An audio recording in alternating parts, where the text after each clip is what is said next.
मित्रों, मिथुन राशि एक भौतिकवादी राशि है कलयुग की। लेकिन आप जानते हैं कि जब तक अभाव है तभी तक मोह माया है। और जिस दिन आपका अभाव खत्म हो जाएगा ना, उस दिन मोह माया खत्म हो जाएगी। क्योंकि जब तक मोह माया है तभी तक बंधन है, और जब तक बंधन है तब तक कोई मुक्ति है ही नहीं। और जब तक आपको मुक्ति नहीं होगी, विरक्ति नहीं होगी, तब तक संतुष्ट जीवन में हो ही नहीं सकती है।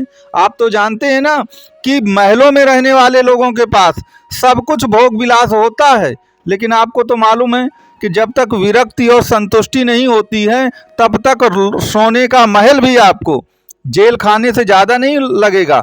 आपने समाचार पत्रों में कभी ना कभी सुना होगा कि महलों में रहने वाले लोग कई बार सुसाइड कर जाते हैं। तो आखिरकार किस बात की कमी होती है उनके पास विरक्ति और संतुष्टि नहीं होती है, तो इसीलिए वह आत्महत्या करते हैं। लेकिन विरक्ति और संतुष्टि का जो मालिक है वह 1 मई 2024 से आपके 12वें भाव पर प्रवेश कर गया है वृष राशि में। और 12वां भाव विरक्ति और मुक्ति और बंधनों से मुक्ति का ही है।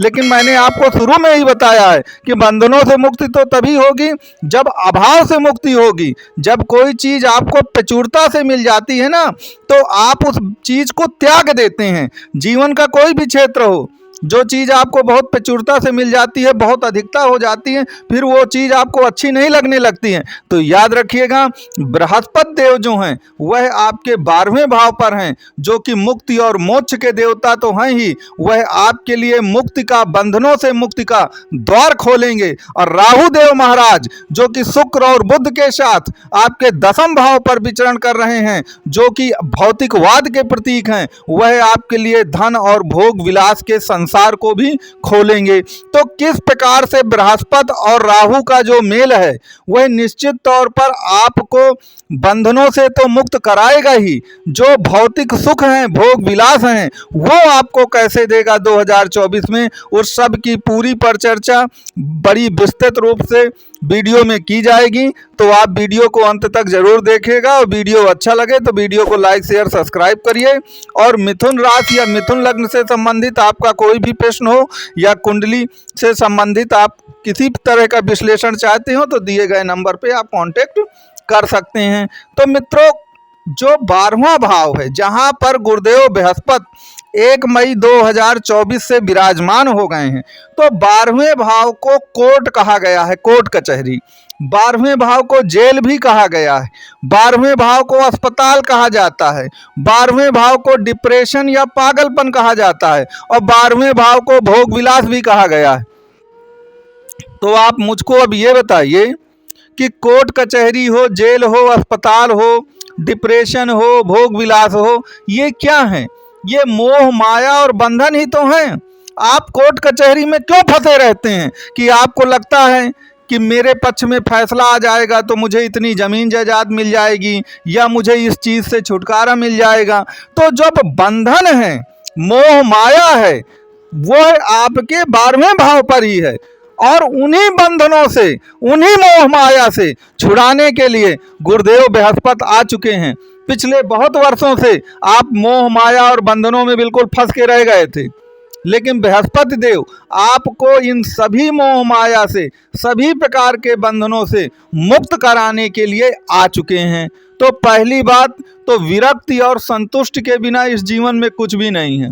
आपको मालूम है, एक व्यक्ति का क्या करता है कि सूखी रोटी और नमक खा के भी संतुष्ट हो जाता है, और एक व्यक्ति 5 स्टार होटल में खाता है लेकिन तब भी डिप्रेशन में रहता है। तो बिना विरक्ति और संतुष्टि के कुछ नहीं होने वाला इस जीवन में। और विरक्ति और संतुष्टि ये आपको 12वें भाव, जो द्वादश भाव है, जहां पर गुरुदेव बृहस्पति विराजमान है, वो वहीं से मिलेगा। और वह आपको संतुष्टि जो है, जो विरक्ति है, बंधनों से मुक्ति है, वह केवल गुरुदेव बृहस्पति महाराज ही आपको दिला सकते हैं, जो कि 12वें भाव पर आकर के आपके विराजमान हो गए हैं। तो जो लोग ये कहते हैं, अक्सर फोन आता है मेरे पास कि महाराज 12वें भाव पर बृहस्पति पहुंच गया, अभी तक तो वो इनकम के भाव में था, 11वें भाव में था, तो इनकम के भाव में तो बड़ा अच्छा माना गया है, 12वां भाव तो नुकसान का, अपव्यय का है, कोर्ट कचहरी जेल अस्पताल का है, भोग विलास का है। तो यहाँ पर बृहस्पति देव कैसे अच्छे माने जाएंगे? तो याद रखिएगा 11वां भाव इच्छाओं का है, इच्छाओं की पूर्ति का भी है। तो इच्छाएं हैं आपके मन में तभी तो बंधन है।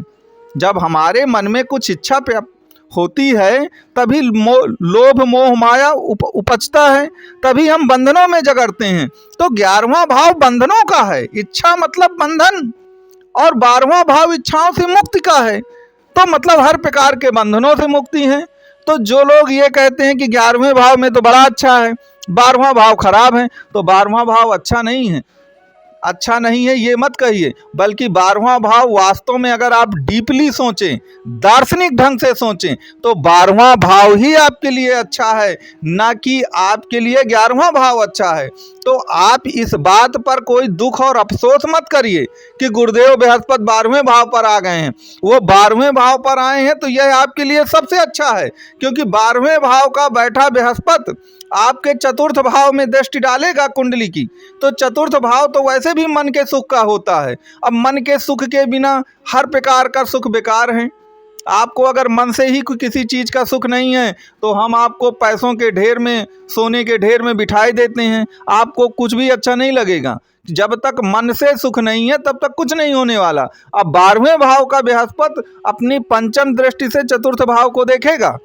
तो इसीलिए मैंने कहा कि वहां पर बृहस्पति का आना निश्चित तौर पर आपके लिए मुक्ति का द्वार खोलेगा, और यह आपके जीवन के लिए सब कुछ अच्छा होगा। जो आप पिछले बहुत वर्षों से बहुत ज़्यादा मानसिक तनाव और पीड़ा में जी रहे थे, वह सभी मानसिक तनाव और पीड़ा बिल्कुल पूरी तरह खत्म होगी। अब आपके राहु देव मीन राशि में शुक्र के साथ विचरण कर रहे हैं, आपके मीन 10वें भाव में। और शुक्र और राहु देखे दोनों एक प्रकार से भौतिकवाद, भोग विलास के प्रतीक हैं। तो भोग विलास भी आपको मिलेगा और भोग विलास के साथ साथ बंधनों से मुक्ति भी मिलेगी। और ये दोनों चीजें एक साथ इस जीवन में सबको नसीब नहीं होती हैं, ये कम ही लोगों को नसीब होती हैं। तो आप अपने को इस मामले में 1 मई 2024 से बहुत भाग्यवान समझिए कि गुरुदेव बृहस्पति जो आपके 12वें भाव पर आए हैं, और 12वें भाव का जो बृहस्पति है वह निश्चित तौर पर आपको उस संतुष्ट के संसार में ले जाएगा जिसको पाने के लिए लोग कितने प्रकार के जतन नहीं करते हैं। कोई योगा करता है, कोई ध्यान करता है, कोई ऊटपटांग की दवाई खाता है, कोई तंत्र मंत्र के चक्कर में जाता है कि कहीं से तो उसे शांति मिले, संतुष्टि मिले। बहुत सारे लोगों के हमारे पास फ़ोन आते हैं कि उनके पास धन धान्य की कोई कमी नहीं है, लेकिन वो मन से बेहद दुखी हैं।